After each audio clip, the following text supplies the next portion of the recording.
Hello, you golfing legends, and welcome back to another episode of the original Off Course. I'm your host, Dan Edwards, and joining me this week from Callaway fame, his name is Zack Oakley. He's also a dominant piece of the Granddaddy puzzle, unfortunately for Team THP.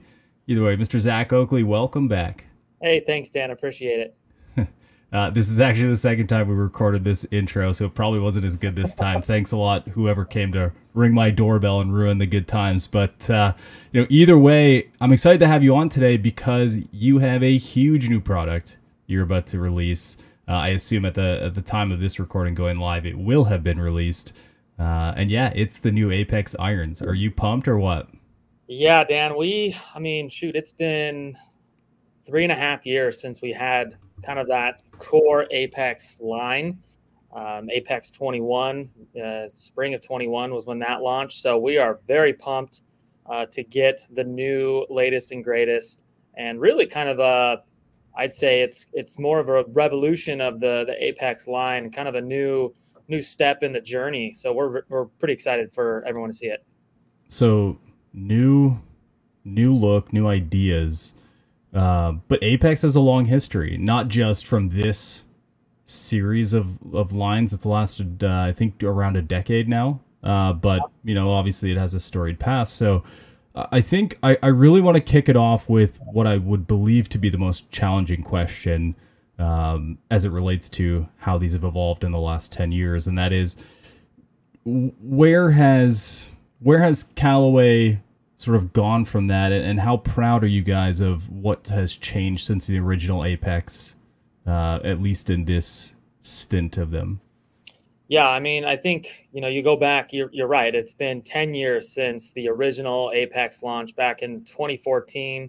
The line has evolved quite a bit. We had the original, and we had it a Pro, then we've had different versions, coming in through, utility irons, utility woods, as well as the DCB back in 21. So, I think Apex, what it means to Callaway and what it represents, it's kind of the crown jewel of the Callaway portfolio, and it really represents our best.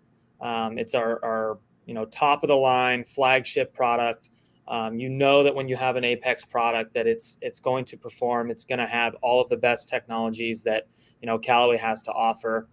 And, I think one of the cool things about Apex is, it has been 3.5 years, and, maybe it's kind of the inside baseball sort of thing, but it's so special. It means so much to us that if we feel like a product isn't ready, we won't launch it. I think it's one of the few brands where, obviously, you're working on development, you've got timelines you're trying to hit, you got to get product out there. But Apex is one of those brands where we will not bring something out if we're not proud and confident in what that product is. And that's why it's taken us a little bit longer to get where we are. But the wait has paid off, and we're really excited about the new ones. I mean, it makes sense, Apex being the peak of performance. I like to look at the Apex iron as sort of a turning point for Callaway in the progression of the iron story. In fact, I remember the original release and how crazy people got about it. It's one of those irons, just I know it's sort of repeated over the years with naming convention, but the way people speak about Apex irons is that there is a high level of expectation when they go to hit it. And I want to use that as another jumping off point for you, because there is such a ravenous following for it. There are people who believe so heavily in their Apex irons. They take it personally when things change. They very much look at it better be a positive progression, and it also better identify as an Apex iron to me. So I guess the question there would be, as your design teams try and develop this new version of, how careful are you not to step on the toes of the folks who really have bought into the Apex story over the years? I mean, that's a great question, and I do think it lends itself to kind of what this new version of Apex is all about. I think it was probably 2 months ago, maybe 3 months ago now. Gosh, this year is flying by. But several months ago, I was actually at a retail, just kind of doing a visit, checking out what's going on in the field, and I actually started talking to the store associate, and he found out I work for Callaway. We kind of talking through, and he says, "Hey, like, is my Apex coming this fall?" And I thought it was kind of interesting because he didn't say, "Hey, is Apex coming back?" He said, "Is my Apex coming back?" And I think that is a just a testament, as you said, to the people that have bought into this brand and the idea of this brand and what exactly this product brings. And so, I think that, when we look at what this new version is, it really is kind of going back and focusing on the player and their needs specifically. And that's really what, we do it with every product, but I think that I almost want to say getting back to our roots a little bit here with Apex, and going back to what is this player's distance iron.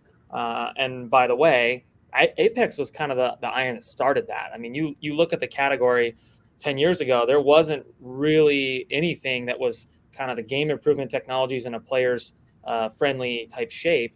Now you look at the industry and everybody's got one, if not two in the line. So I think, what we really wanted to do with this is, keep the heritage of what Apex is and what it means, but really go back to the drawing board and looking at, okay, this player's distance golfer, who are they and what specifically do they need, and how can we improve? How do we take the Apex brand to the next level? So I'm going to ask the question, and maybe it's not a question, more of a reaction. I found it very interesting that I had the privilege to come out to ECPC and hit the new Apex Pro Series, which is absolutely awesome, and really enjoyed my time with CBMB. It just feels very much isolated to where you have a genuine focus to the Pro Series, and then you have a genuine focus to what's being released here.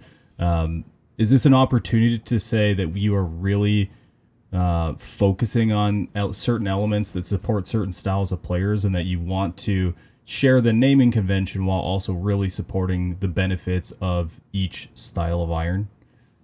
Yeah, I think that, when we look at Apex is really it's an aspirational brand. And we will, bring a product that fits all those different styles that you're talking about, all the way from the best players in the world on tour to kind of that aspirational sort of game improvement player who's looking to kind of make that jump into something that resembles what's on tour. And I think that's what, when we separated the Pro Series and what is now called the Performance Series, I think what our goal was there was to bring the better player something under the Apex brand that has that aspirational, best technology. Obviously, we're trying to serve the best players in the world there. And then on the Performance Series, bring something that has a similar look and feel and all those things that you see on the better player side, but in a package that your sort of mere mortal golfer can handle. And that's really what kind of separates, I think, Apex from, what looking at AI Smoke. That's really kind of the core game improvement. You're really focused on distance. And we have different kind of offerings that would extend even further up the chain as you look at kind of the super game improvement sort of space. But Apex is kind of that next level. I think it's more of a mindset of who you are as a golfer. Like, I really care about my game, and I think that's kind of what separates it a little bit there. Okay. I have one more sort of toe in the water question before we really dig into it. I think one of the original experiences I had with Apex, like we're talking way back in the day, was just a shocking level of sound quality off an iron that performed beyond what that sound quality would typically present in an iron. There was an understanding back in the day that you had to make a concession to sound to accommodate for things like performance from a consistency standpoint, from a distance standpoint, from a one bad swing might not necessarily equal bad result type of thing. There was always a concession. Then Apex came around and they're like, hey, by the way, you can get those gains and those benefits and that support without the cost of sound. So has Apex sort of taken on a life of its own from a sound perspective, from a feedback perspective? And if that's the case, how much emotional investment from the team went into making sure that these versions of didn't make a concession there? Well, I think that's a great question and kind of leads into some of the things we did on the latest Apex, because we talk about, okay, what are those specific needs?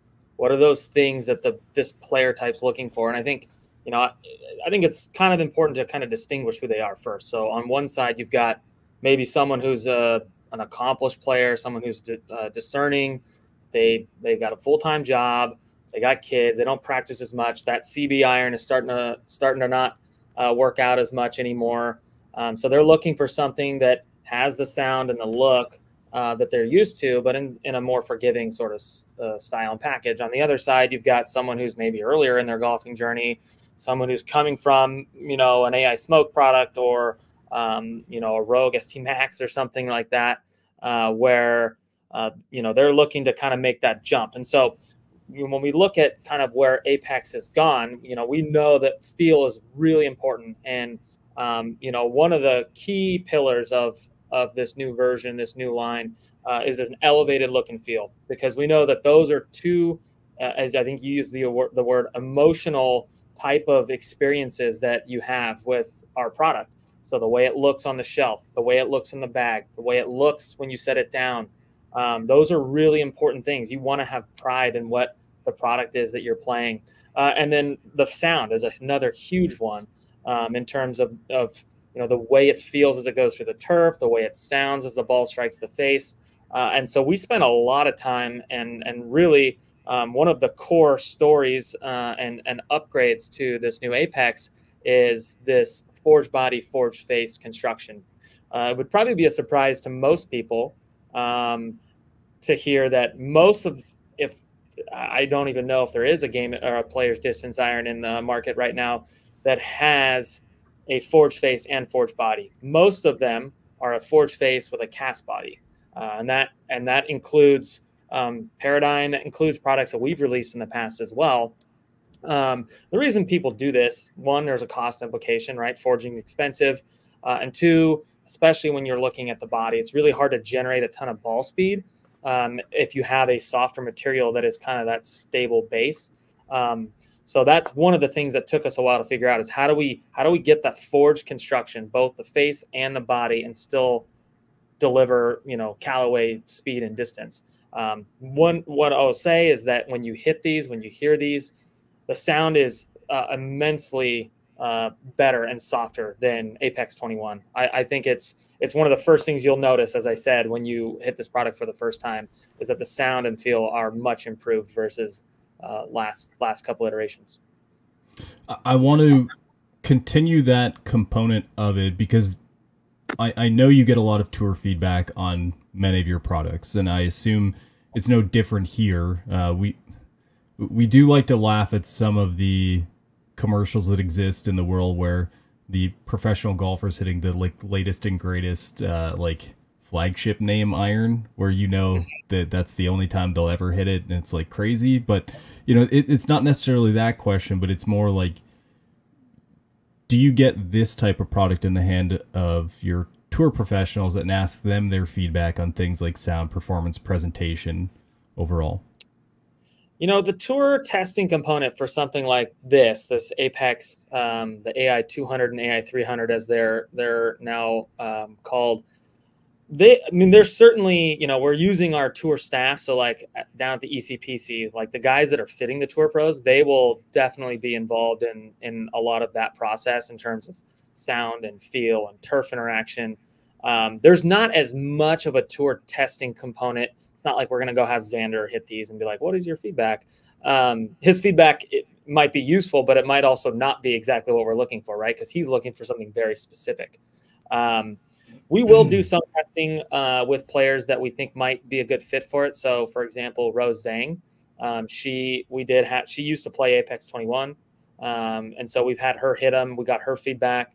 I think especially on the LPGA tours, we'll do some testing with those players and get their feedback, because they're a little bit better fit.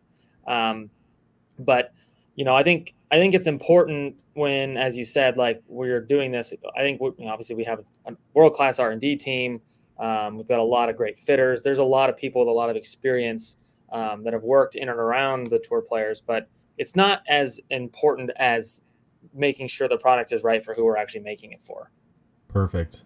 One of the things I'm curious about is, for an iron like this, it's such a beautiful blend for utility opportunity. And this is something I've done for a number of years as I've played a lot of CB irons.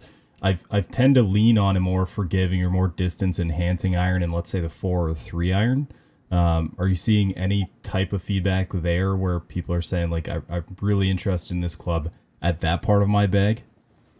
Yeah, so Rose, actually, that was her feedback, was that she was looking to potentially put in a 4 or 5 iron, or both. And I believe she might actually have the 5 iron out at the Olympics right now. I'm not 100% sure, but I know that she was testing it. It's definitely something we're seeing, is people putting a little extra help in the top end of the bags, and that goes across. That's tour all the way through, your game improvement weekend golfer. I mean, I think the days of people playing a 4-through pitching wedge in a CB set there's just not a lot of them. You look at all the best players in the world. I mean, even guys like Scotty Scheffler. I mean, he's got, I think it's like a Strixon or something in his bag that he's comboing with his TaylorMade MB. So it's like all the best players in the world are doing this. It's a better way to play golf. You don't need to put that much pressure on yourself to have to hit a 4 iron. Right, exactly. And that was my thought. So, well, let's focus on the individual irons. I know we've sort of danced around the conversation a bit of what they can be, what they probably are. But I think it's worth talking a little bit about each iron individually. And, sure, if you'd be interested in doing that. I think the right place to start would probably be the AI 200. Is that fair? Yeah, no, I think that's a good place to start. And I think, what we'll see is, the core technologies between the 2 irons, they share them. So when we're talking about them, you're going to get both irons are going to have kind of, the updates. So then we can talk a little bit about the differences. But I think one of the first things you'll notice is, one, the names have changed. So you have the AI 200, which will replace what was Apex 21. And then the AI 300 will replace what was the Apex DCB 21. And the reason we did that was, as constructions change and, we're adding more product to the line and bringing different solutions to golfers, it starts to get a little bit confusing. Like, well, Apex Standard, Apex DCB, Apex Pro, where do those all fit? And so we made the decision to, leverage kind of one of the key technologies that we feel is a real differentiator for us, AI, and then also go to something that's a little bit more, easier to understand, right? Intuitive. So as the number goes up in the club, the forgiveness profile gets larger. As you would go down, it would become smaller. So as you can see, we have the 200, the 300, that opens the door to do 100s or 150s or whatever that is in the future.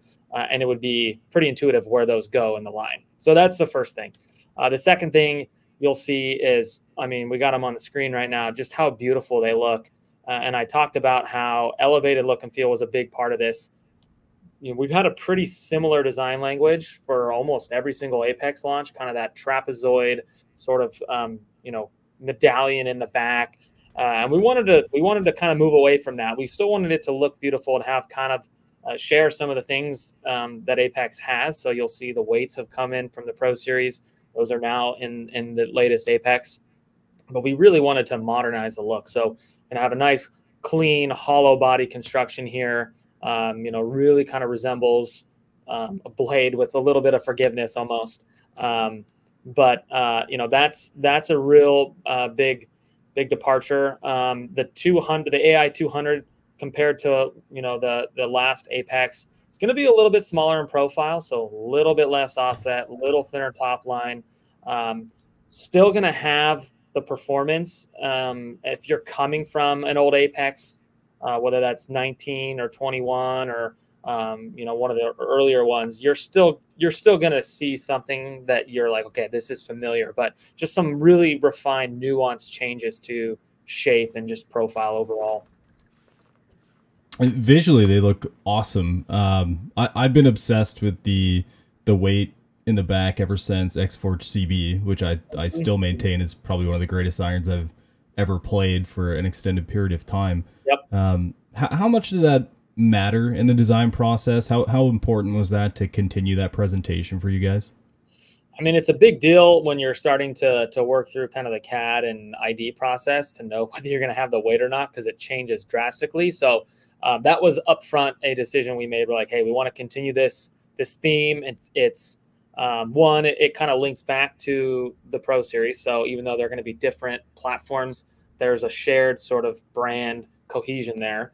And two, it does give us an advantage in terms of, you know, maintaining swing weights and being able to hit swing weights better, and you know, making sure that the builds go out closer to what you know, is expected. So that's definitely a big part of it. One of the things I notice, and again, for those listening rather than watching, I have an image up here, and it showcases a bit of a carve out between the sole and the top line. And it looks like there's a little bit of extra material at that top line portion.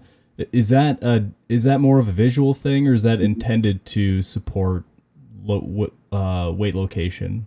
It's a little bit of both, right? I think there's definitely some visual representation there to kind of, you know, help with confidence and all that stuff. But there is a reason we do that, right? We're able to kind of move some of that weight that's in the middle and put it actually more towards where the sole is, to get our CGs and MOI numbers where we want them. So it's a little bit of both. I mean, they look fantastic. My question to you is, what's the feedback on specifically these irons when it comes to at address? Are they going to look a little bit more bulky, or are they going to look still really streamlined? No, they're going to look streamlined. I'd say if anything, they might look a little bit clean. They're going to be cleaned up versus what you've looked at in the past. If you're looking at an Apex 21, they're going to look. You're still going to have confidence when you look down at them, but they're going to be a little bit smaller in profile. It's very, very nuanced. Don't hear what I'm not saying. It's still going to be kind of that core player's distance iron, but I think we've done it in a way where you're still going to be able to look down and say, yep, I can handle this. But it's just like you said, a streamlined sort of package. And that actually applies to both the AI 300 and the AI 200 compared to their predecessors. Both of them got, you know, maybe just kicked over just a little bit towards a slightly better player version of what their sort of predecessors were. But both will be very similar in performance. I don't think you're going to be like, well, I couldn't handle I can't handle the AI 200 after you're coming from Apex 21. That's not the case. You'll be able to hit these no problem. Okay. Is there a real primary target audience for the AI 200? Is there like a real focus on what this would be geared toward?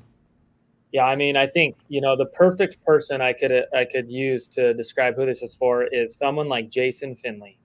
Someone Perfect. who was once a really good player. He's still a great player, but, you know, someone who just doesn't have the juice anymore to hit the CBs, but still wants that kind of friendly shape. Wants a little bit of that distance back. I think that's a good example. I think, you know, there's a lot of players out there who are, you know, fairly consistent, let's say, in finding the face, but not necessarily as good as obviously a tour player. And so I think that's where fairly consistent ball strikers, you know, that this product will help because it will be more forgiving than the CB iron. You don't want to be coming up 10 yards short on a miss hit. So I think it's for that player that really, you know, like I said, it's the person that's coming from a better player type product or a better player mindset who doesn't have time to practice anymore, or that player that is looking to kind of move from, you know, the AI Smoke, the Rogue ST Max, the kind of game improvement product as they get a little bit better, but they're not ready to make the full jump yet. That's who this is for. Awesome. We'll continue down the line. We have another visual up here for everyone. This is AI 300. Yes, this is AI 300. So this product is really going to be for someone who needs a little bit higher launch. So, you know, someone who's maybe looking for a touch more forgiveness than what they can get out of the AI 200. You know, I could see someone in the long irons potentially putting these in. just to kind of help if you're comboing with the 200s. This is really kind of that core, it's a game improvement type shape, right? So if you're someone who's like, okay, I'm in the AI smoke, I don't really want to, or the HL, and I don't really want to jump to the AI 200, but I still want to have that forged feel and kind of be a part of that Apex aspirational club. That's who this product's for. Yeah, visually, does it have a bit of a more compact from top to bottom profile, or is that just a visual I'm getting here? I mean, it will be larger with more overall larger. Okay. Top line, longer blade lengths than your AI 200. Compared to DCB, it would be a smidge smaller, but it's still in that sort of forgiving package. You'll see here there's kind of a little cavity carved out there. This is still technically a hollow body iron, but visually we are able to kind of carve out this cavity, and that will help us with getting the CGs deeper so you can hit it higher easier. So, in more basic terms, it's pulling weight from that point and getting it in the right spot to support a little bit of a more notable launch angle. Correct. So yeah, if you're someone who, hits it kind of low, hey, I want to be able to hold more greens, this is a good product for you. Yeah, I like how subtle the changes are. Obviously picture to picture, it's a little bit easier to pick it up, but when you have them in the bag and maybe they're in two different carts, one of each iron, it shares enough properties where you don't really get a true sense. I think it's probably more in the performance that's gained from it, which is a continuation of that badge profile that as you can see here, I threw a couple pictures in for the folks listening that it's just in the bag and then standalone. I mean, you guys will see it. We'll have release information and lots of that good stuff, and I'm sure Callaway will load up some great content on their website. But just from a visual perspective, what I like about this, Zach, is we're seeing different versions of, but this badging really presents well for me. It shares that, hey, we're all in this Callaway family together. This is the apex of our experience, and you have that commonality with that badging. I think it was a great decision to continue it, and yeah, I just think they look great. I'm excited to hit them for myself. We talk a little bit about the target audience, and maybe it's not perfect for me, but listen, I am madly in love with support in my 4-iron. It's one of my favorite things to do. I've got the AI Smoke 4-iron in the bag right now. It's an absolute weapon for me. Especially on those tighter par 4s or the layups on par 5s. It's just so easy to hit. So the idea that something like this comes out, I think every golfer should at least be curious. Yeah, and I think one other point to note. So, I think for some people, I think going into the player's distance space, especially if you're a better player, one of the things that I think gives that player reservations about moving there is, when you move to a hotter face, and these do have a hot face on them, typically, you can see some variations in spin consistency. You get kind of that flyer hot spot on the face, and like, oh, well, shoot, I was trying to hit my 7-iron 170 yards, not 185. Now I'm over the green. We made sure that was one of our core focuses. So we talked about the three things. One of them was the feel. The other was distance, and kind of this idea of it's got to look good, it's got to feel good, it's got to have lots of speed. But the last thing was spin consistency. And so we actually took the same platform from AI Smoke, the AI Smart Face that we released earlier this year. And just as a recap, that's basically taking, our AI, computer, that process, and feeding it real golfers' swings to design a face that's going to help with those tendencies. And so we looked at players that would be kind of the target market here. I think for the AI 200, it was like handicaps 5 to 12, and then 12 and up for the AI 300. But really focused on trying to make sure the spin consistency was there, because we're not going to put a hot face in an Apex product if we can't make sure that the land angles are good, that the spin consistency is good, and that you're not going to see flyers out of the rough. That was a huge focus for us. I'd like to hear a bit more about that, and I think everyone's quite curious, because AI is in the name. It's obviously a really relevant component to this conversation. We've seen the marketing on the drivers. We've seen this. Everyone's seen the visual, the percentages around the face, and frankly, you and I and JB and other Zach were laughing about hitting bad shots of drivers on the golf course in December and saying, I don't deserve the distance I just got out of this. So, there's obviously a high level of expectation when you see the word or the notation AI on something coming from Callaway that there will be massive benefits to playing that product. Is there a lot of that carryover in these irons? Yeah, it's a very similar process, right? AI is a tool. It's only as good as the feedback that you're putting into it. I don't know if you've ever had a chance to like mess with ChatGPT or any of those things, but it's very similar in concept in the sense that like the better information you give it, the better results you're going to get from it. And so that's really what we're trying to do is leverage, this, world-class computing power when it comes to AI. But doing it, you got to do it right. You have to have the right inputs. You got to have the right prompts. You got to have all the right information that you're feeding into it. So, for us, it is a huge design tool. We use it dang near everything we do in R&D. And so, a lot of things matter, right? Face material, the construction piece. Like, there's a lot of different things we can do with it that can kind of feed into the system.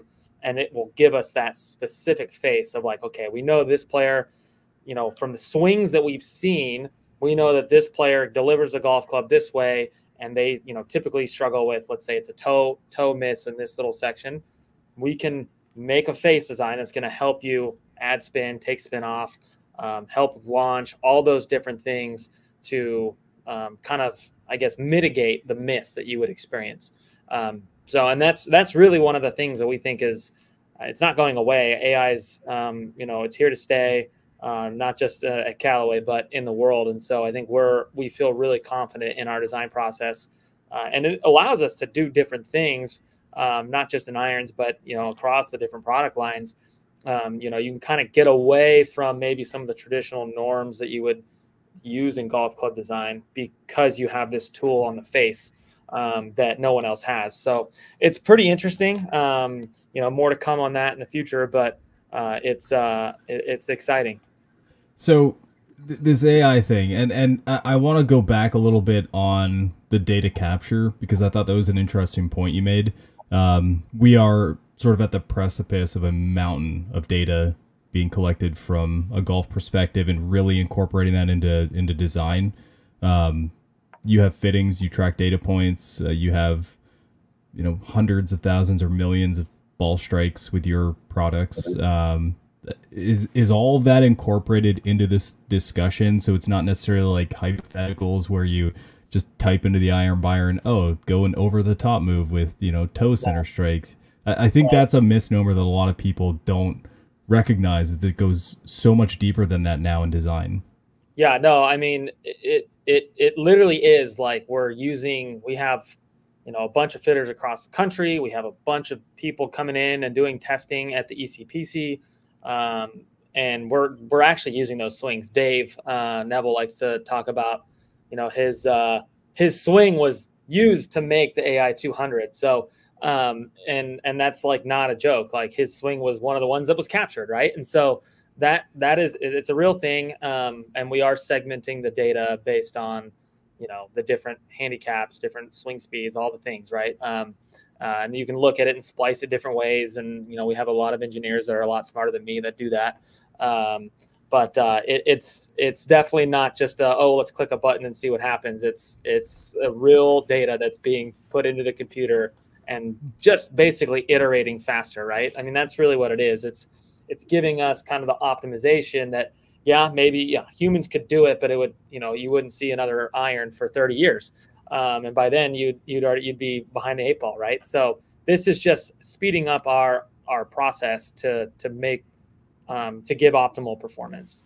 So one of the things that I actually sat through a couple meetings with you guys, and they talked about the AI spitting out information on the driver heads, and I know I keep coming back to that, but I think it's very recognizable for people. So I think it's a nice correlation. and it basically said it ran information until it felt that it couldn't improve it anymore. Is that level of accuracy and consistency coming into the irons as well, or is that like next steps? Yeah, no, I mean, I think it's the process is very similar, right? Okay. They run the iteration, they do it a bunch of times. They, okay, let's tweak this, let's tweak that, and it keeps doing its thing. And then eventually you get to a point where we're pretty happy with the performance that we're seeing, and the gains of, you know, this change or that change. It's not really making a difference. So it's basically like, okay, once we've got the construction and we've got CG locations and everything kind of fine tuned, they start running these iterations, and then yeah, eventually we get to a point where we're like, okay, we're pretty happy with the performance based on all the input that we've put in. Okay. Tell me a bit more about why you guys moved away from lettering or naming convention and went into a more numerical approach to the lineup. Yeah. Oh, I think well, we start with DCB, right? Because that's the most obvious. That stood for deep cavity back construction. That is no longer a cavity back. So if we called it DCB, it would be kind of funky. And so that was one of the reasons, right? I think constructions are changing, things are kind of happening, and we don't necessarily want to pin ourselves down. I think the other is just there's a lot of product in the marketplace, not just from us, but from all the other manufacturers, and it's already really confusing for the consumer. And so we really wanted to make something simpler, more intuitive. And that's why we went to the number system, because it just becomes easier for us to slot in stuff. So you could see like, okay, like we're 200, 300, we've established where those kind of sit in the line. If you were to bring out, let's say, a 400, you would know that would be more forgiving than a 300. You don't need to have some other fancy name. Same thing if you wanted to go 100 or 150 or whatever that is. You could see, okay, that's on the better player side. And so I think we're trying to make things easier, not more confusing. And that's one of the ways we could do that. It's pretty interesting. And I have, I guess, one more primary question today, which would be, we haven't talked about all the irons. I'm told there's a third. Is there any truth to that? There is some truth to that. This third iron, let me just say, the vast majority of golfers are going to experience the AI 200 and the AI 300, and they're going to be great products. You're going to get better feel, more distance, better spin consistency and distance control. They look great. The presentation's amazing. And they're really, a perfect sort of next step in the Apex family. But we weren't done there. We talked about it at the beginning of the show. It's 10 years since we launched Apex, and we wanted to do something to kind of commemorate that sort of iconic moment. And so the team has been working on a new kind of concept type product, and we're calling it the Apex Tie Fusion. And this has been in the works for 3-4 years now. And I'll just say this is the most advanced iron that anyone's ever created. That's a huge statement. That's a big one. It's definitely ours. I feel confident enough to say that it's more advanced than anything else. Let's just go back real quick to the kind of premise of it. So basically what we've done is we've taken titanium. So it's the same material that you use in drivers. And we've put that on the face. We've merged that with a forged steel body. So you get really hot face, bunch of weight savings there, really stable body, going to help us with speed, going to help us with MOI. And to do that, it's okay. Well, you took two materials and that's great. No one's ever done it the way that we've done it before, because we had to go invent the process for golf to do that and then make it manufacturable. And what you're seeing is it's a product that, one, looks stunning. It's going to have this black DLC finish, so it's going to look different than anything else on the Apex, in the Apex family. Two, it is kind of geared towards a slightly better player, which I think is very interesting. Normally in these concept type products, they're packed with technology, they kind of fit more in the game improvement space. This is actually going to be kind of geared towards a better player. So like a 100 or a 150, if we were going to put a number on it. And so you're going to see as thin top line, not that much offset, pretty short blade lengths, but you're going to get performance like you would out of like the AI 200. It's the feel is the most unique feel I've ever experienced on any product I've ever worked on here or anywhere else. The speed, it's going to be fast, right? We're going to have a fast, hot face, but the spin consistency, this is all coming from the titanium and forged body construction. The spin consistency is more akin to a CB than it is anything, any of the other sort of performance type iron. So you're getting kind of this like basically a CB that has like the distance of like a AI 200 in a really compact shape. I'll just say you got to go try it. You got to go try it. You don't have to buy it, but you got to hit it because it is amazing. It sounds crazy. When you said it's a really unique hitting experience, is it a certain sound that it makes that's fascinating, or what is it about it?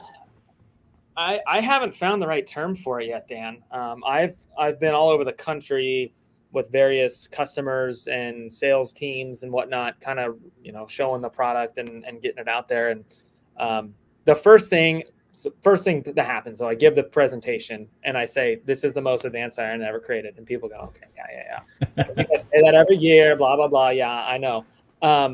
But I'm not going to say that if I actually don't think that's the case. And every time I'm like, that's fine. You can roll your eyes. And then the first swing, they hit it and they're just like, whoa, what was that? It's responsive is maybe the right word. That's maybe the closest, because it has a pretty explosive feel off the face, but it's not like, okay, like hitting a driver. It still has like the softness of like a forged iron. When our Japan team was here, they were testing it and they were asking us, are you sure this is a two-piece iron? This isn't a single piece forged. We're like, no, it's two-piece. Wow. And so, yeah, it's a really cool product because it's one of those things where you can see the emotions and all the work that went into it, and to see it kind of perform the way that we're expecting it to perform, and actually, honestly, I think exceeding expectations. It's been a fun one to kind of show people.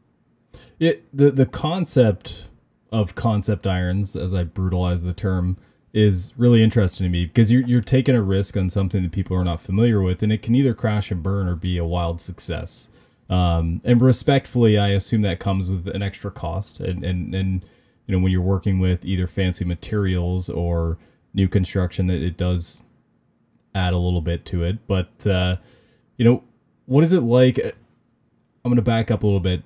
I know this isn't it. Like this isn't all you're talking about. I'm sure you're looking at the next thing and are curious about that, but it hasn't fully come to fruition yet. But did this piece of it, did it surprise you as like, hey, this really does work? Or was it, this makes a lot of sense, I'm glad it works, let's have a little fun with it and see what people think? Yeah, I think that you're right. The concept thing is kind of interesting because we've seen, it's not just in golf, but, other industries, the concept, it is kind of an opportunity for you to test new things, try new things, see how it's received, see how it performs. It's also the first time you're doing something in a lot of cases. So there'll be a lot of things that we even learn from this product that we can make better on future products.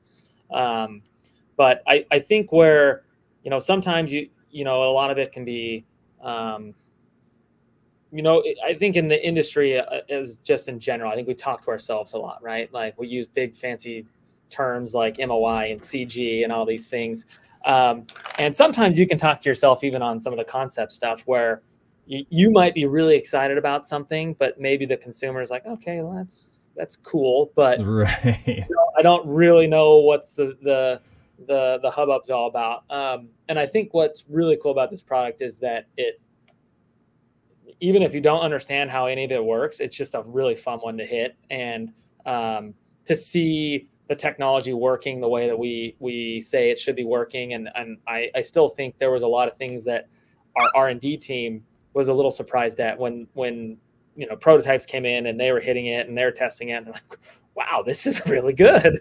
And so I think that's been a really fun, it's been a fun project to be a part of. So, and yeah, there is a cost associated with it. It's not, I actually think it's pretty appropriately priced, I'd say.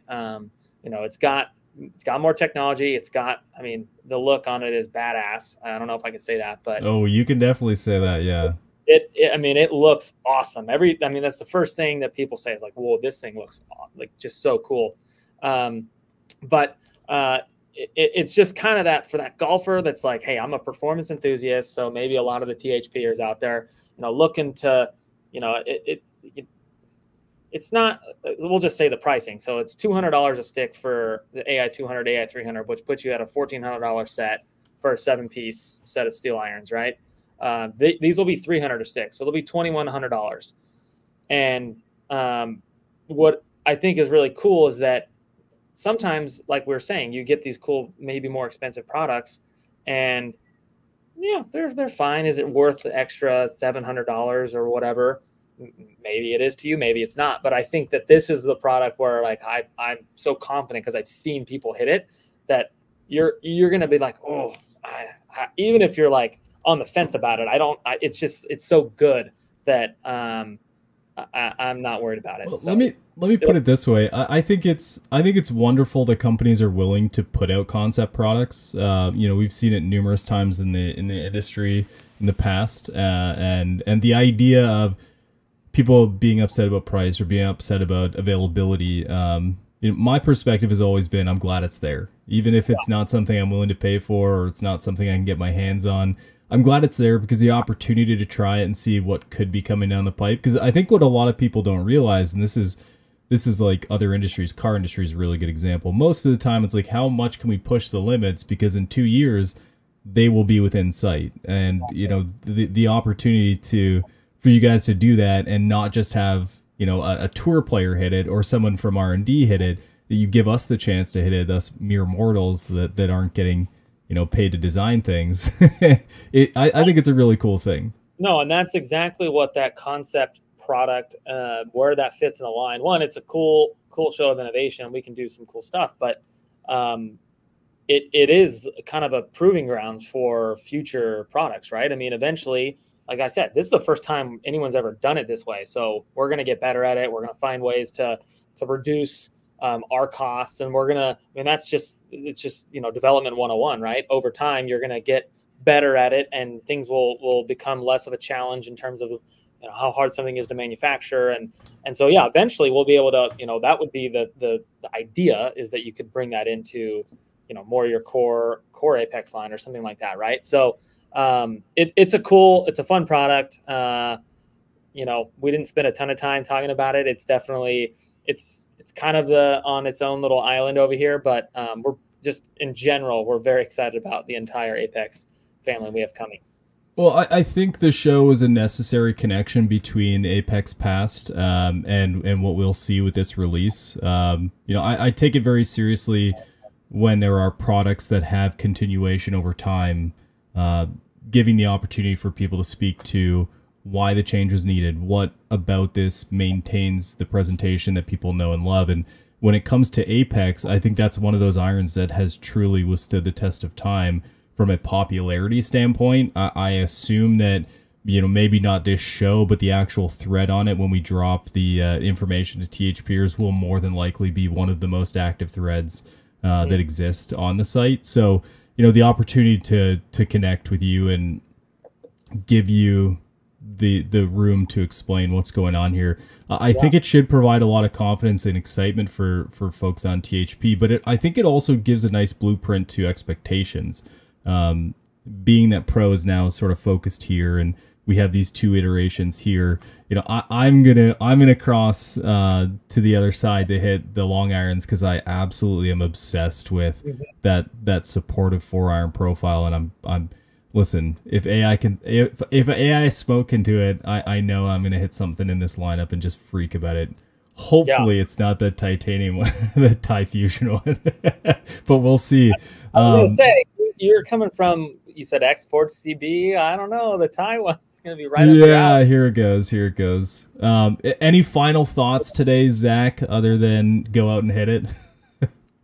No, I think it's not every single launch that you have a product that you can be 110% confident in, right? There's always going to be like, well, I wish we'd have done this better, or, hey, I'd see, this story isn't exactly where we want it to be, but this one has been really fun to work on because the performance is there, the sound is there, the look is there. It's a product that will sell itself, and those are always fun to work on, and not just because I know that the golfer's experience is gonna be better. They're gonna have more fun playing golf. It's a cool product that you're gonna be able to sit down like on the first tee with your buddies and be like, yeah, I got the new Apex. Like that's why I do it. I think it's just, I'm a golfer too. So like, I totally understand all that. So it's a fun one to work on. Nice. Well, hey, I appreciate you taking the time today. As you imagine, there will be lots of feedback on the forums, and we will have a thread on this if you feel like talking about this show in particular. But I do expect to see everyone in those release threads because I'm sure they're all going to go crazy. Hey, if you're out there and you're playing golf this weekend, have a great time. If you're playing with Apex irons in your bag, you might want to look down to them and tell them their time might be limited, so to play well. We'll see you guys next week.